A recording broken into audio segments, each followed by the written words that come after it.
Hi everybody, this is my audience. Kate and George, the kids I nanny for, and some dogs.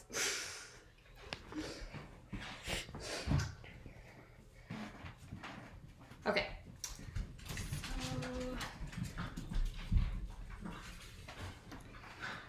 In 1995, the Cashier Family Foundation conducted a survey which displayed that 73% of women and 70% of men believed that men were not responsible enough to choose a birth control method.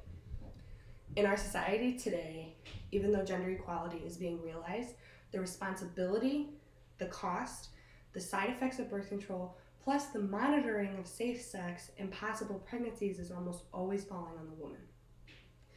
The responsibility role of pregnancy prevention must gain a balance between both individuals involved. So I'm here today to persuade that vasectomies need to be used as a more regular, widely, and common form of birth control.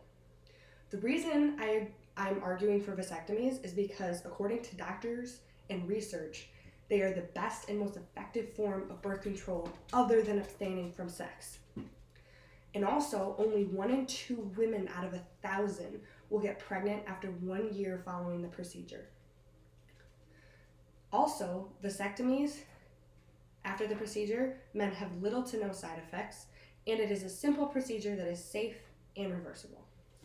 So now what I want to do is I want to talk about just the explanation of a vasectomy and how this procedure works.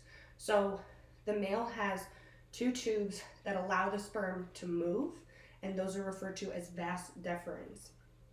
And what that is, what happens during the procedure is that those 2 tubes are either cut or sealed, and it blocks the sperm from reaching the semen. So this is a simple and easy procedure that should only last for 20 minutes or less. As I said before, there's little to no side effects. The most common is swelling and inflammation, which can be managed with pain medication such as ibuprofen, and this pain will naturally decrease and disappear with time. So now what I want to talk about is just what I believe to be the need and what needs to change.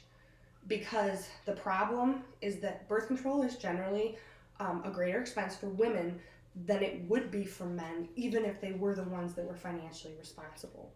So the Cashier Family Foundation found that contraceptive spending for 30 to 44% of women is actually out of pocket. So it's not always, people are not always able to use their insurance. And according to my research on Healthline, women spend about an average of $50 a month for oral contraceptives. So that adds up to about $600 per year. And when you compare that just generally to how much men purchase on condoms, you can get a condom for between $1 and $20. So in further research, according to Men's Fitness, the average American has sex 103 times a year. So this averages to be around 9 to 10 times per month. So when you think about that, if you're buying a condom that's $1 and you need 10 a month, that's only $10. So it's a $10 price tag for men, and it's a $50 price tag for women. So you can see that that is a very large difference, and that it's not necessarily fair, because ultimately both parties are responsible, and it falling on the women naturally and nothing being said about it is not reasonable. So the next thing that I want to talk about is birth control options for women and what we have access to, and how that can negatively affect women and their bodies and the way that they function. So birth control is used by millions, and it is a positive thing that prevents pregnancy, although it does have, for oral contraceptives, it has a 2 to 9% failure rate. But besides oral contraceptives, we've been able to come up with newer technologies such as patches, shots or injections that you can get 1 to 2 times a month, or you can get an Nexplanon implant that goes under your arm, or an IUD in your cervix. But part of the really big problem with any of these is that they all have very negative side effects for women, especially the longer that you take them. So they just change the way that your body is because you're adding unnecessary hormones into your body. So certain side effects that can happen would be weight gain, depression, anxiety, irritability, mood swings, headaches, nausea, vomiting, insomnia, dizziness, fatigue, or a very common one is constant bleeding and spotting between periods, and there's many, many more. Overall, forms of birth control are safe, but they can increase health problems for women, specifically increase risks for heart attacks, liver problems, blood clots, and strokes. And according to American Cancer Society, taking birth control for a longer stretch of time, you become at higher risk and can have an increased risk of breast cancer or cervical cancer. And that's why doctors don't recommend women who are above the age of 35 to take birth control.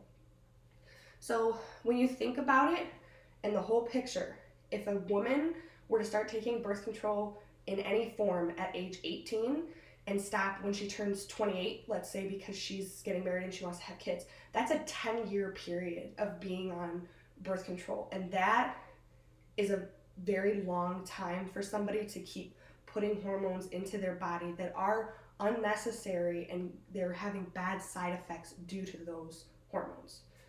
So the pros overall, yeah, it's 99.9% effective, and it does provide a safe and reliable form of contraception.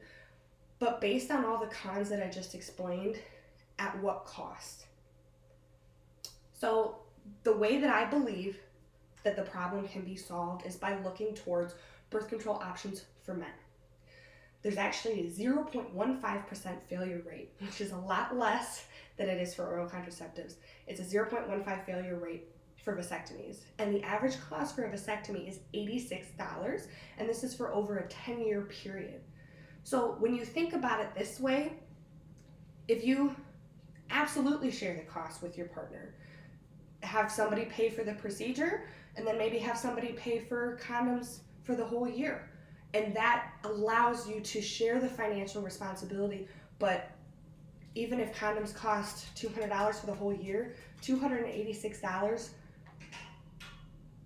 that's a lot less money than $600 per year for oral contraceptives. And this procedure, the vasectomy, it's two procedures, one to enact it and one to reverse it.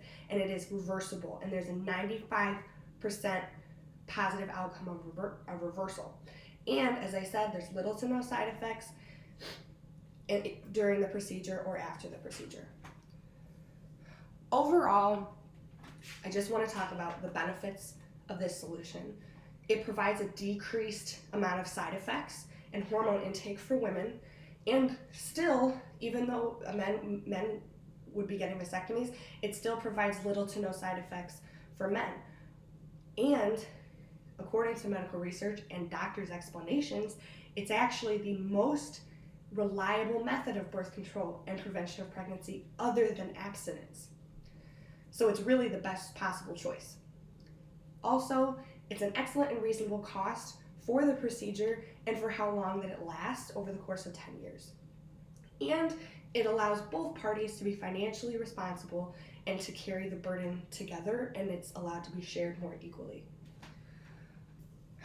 Methods of birth control need to be more widely suggested to men and women, and the responsibility must fall on both individuals in a sexual relationship and not only fall on the female.